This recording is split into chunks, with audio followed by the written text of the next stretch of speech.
The Sunday Business Page is brought to you by Fragasso Financial Advisors. We guide for life. Good morning, I'm John Delano. Welcome to the Sunday Business Page. This morning, the Pittsburgh Penguins plan to remake Pittsburgh's Lower Hill District. Penguins Senior Vice President and General Counsel Kevin Acklin and Bomani Howes, President and CEO of Olmec Development Company, will share some of the details of their project with us.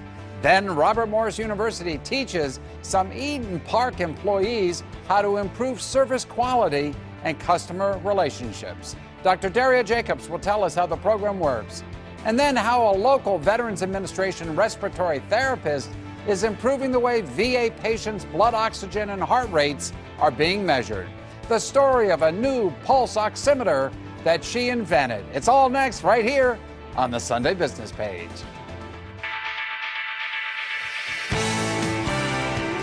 This is the Sunday Business Page on KDKA-TV.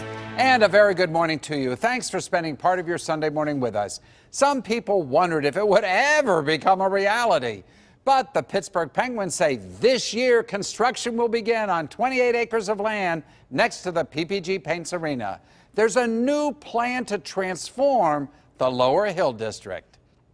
The old Civic Arena site has sat empty for years, but this part of the Lower Hill District will be transformed as the Pittsburgh Penguins unveiled artistic renderings of what will be constructed on the site. We're very pleased to announce to the public that we have a new development team. Kevin Acklin, the Penguins Senior Vice President and General Counsel, says the Pens, who own the development rights, took time to put together the right team. The Penguins, we're a hockey team. We're not developers. So we've hired developers who we believe have done great work. The primary commercial space developer is the Buccini Poland Group, or BPG, with architectural designs by Gensler, who did PNC Tower. The residential developer is Intergen, a minority-owned enterprise led by Kevin Key and Bomani Howes, both with roots in the Hill, and Robert Ogbade, a local engineering executive. Mayor Peduto says he's pleased with what he's seen. The Penguins want to build a development that complements the beauty of downtown Pittsburgh and is done in a dense urban way, not a suburban sprawling parking lot. Included in the new master plan are office space, retail shops, entertainment, a hotel, and over 1,400 new housing units. And at least 20% of housing will be affordable to lower-income residents. The 20% that they're working towards will meet or exceed the total number of units of affordable housing that the community had requested. For those who say there's not enough green space in downtown Pittsburgh, check this out. The developers propose connecting the Hill District with downtown Pittsburgh with a pedestrian-friendly, terraced, 4-acre green park. So what's the timetable? In 6 to 8 months, you could very easily have 3 projects underway. Well, we're so pleased to welcome 2 guests directly involved in this project to the Sunday Business Page. Kevin Acklin is Senior Vice President and General Counsel to the Pittsburgh Penguins. Bomani Howes is President and CEO of Olmec Development Company, one of the companies who will be responsible for this construction. Gentlemen, welcome to the show. It's great to have you on. Morning, John. Morning. Thanks for having us. Kevin, I think we thought this day would never come. Are we really going to see groundbreaking in 2019? We are. So we're very excited to sit here with you today with my good friend Bomani. We've been working very hard since I joined the Penguins in mid-October. This has been a long process. I'll say that we'll be in the ground by the fall with the first phase of housing.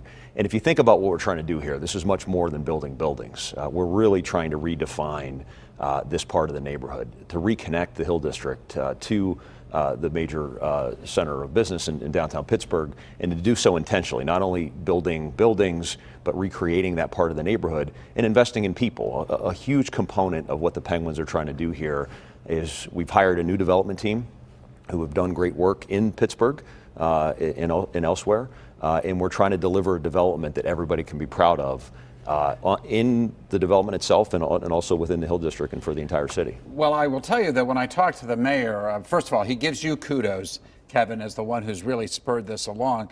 But he also said that this is not going to be like a suburban sprawl. This was designed for the urban area between the Hill District and downtown, which was once part of the Hill District. So let me ask you, Bomani, how is the community reacting to this particular proposal? You have a lot of mixed reactions.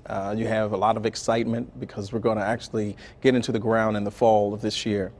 That speaks opportunity. So we're talking housing opportunity and also small business opportunity and also contracting opportunity. So there's a lot of excitement. I think also this is the center of the city, the center of the region. Right. And so to be able to have a robust development to come forth and reconnect the downtown area back to the Hill District, its Lower Hill self, is exciting. A lot of people are, anticipating some. We should remember and remind our viewers that at one time this was the Hill District. Absolutely. And so I would say was, and it still is. And still is, that's right. And that's the important point, is that you don't want to take this site and kind of turn it into downtown. Absolutely. But you're doing a mix. I think that the affordable housing component is really important. Do you see meeting the goal of 20% affordable housing there? Absolutely. We have an agreement in place with the community. That's the CSIP, the Community Collaborative Implementation Plan, and that's 20% affordable housing. And so this is not going to be your traditional site where people are being displaced and priced out of the neighborhood. This is going to be an affordable housing portion and have a nice mix of market rate and moderated incomes that are also going to be a part of the. And that CSIP plan has housing as a core component, but it's so much more. It's community engagement. We've been meeting on a bi-weekly basis, at least since I've been there, but over the last few years, trying to really make sure that what we're trying to produce here is collaborative. And the CSIP Executive Committee is made up of folks from the Mayor's Office, from the Penguins, as well as from community leaders. Well, does that mean that some of the retail space will be used by minority businesses, minority shops, and those are the goals? I don't know, Absolutely. you name it, flower Absolutely. shops, barber shops, all the things that you would expect in a community. Absolutely. We want to make this a robust commercial retail area where people from all over the region can come and shop and play. We like to say, live, work, and play. I want to come back to the entertainment side of this because that's pretty interesting too. We didn't get a chance in my story to talk about that. But the construction jobs, there's a lot of jobs involved, and I'm assuming that there will be minority involvement in this as well. Right? Our commitment is this will be the highest commitment of any developer to equity and inclusion in the entire city, in the entire region. So we've intentionally selected developers who have that commitment. It's in our DNA. So job creation, about 3,000 construction jobs, about the same permanent jobs. $25 million fund will be generated from this site that'll be directed through the URA for investment in the middle and upper hill. Sounds like a win-win for everybody. And unfortunately, we've run out of time. So you guys got to promise me you'll come back. I want to talk about the entertainment on this site because it's really a very unique development. Gentlemen, congratulations to you. Thank you so much for joining us today. And we'll have you back because this is an ongoing story. Absolutely. For sure. Thank you. When the Sunday Business Page continues, how specialized hospital training at Robert Morris University for certain Eaton Park employees may be bringing smiles to customers and workers alike. Stick with us.